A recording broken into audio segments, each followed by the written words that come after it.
sol i núvols. Possibilitat encara d'alguna precipitació, més probable a la meitat nord de la Comunitat Valenciana a primeres hores, però sobretot a últimes.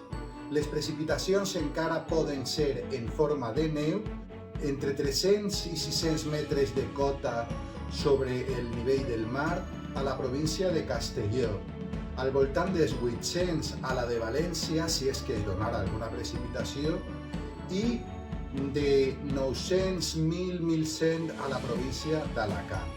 Les temperatures van a ser un poc més altes i els vents predominaran del nord i nord-oest entre fluixos i moderats. És més probable que es donen ratxes moderades de vent del nord-oest a l'interior nord de la província de Castelló, on inclús es pot registrar alguna forta. Bon diumenge.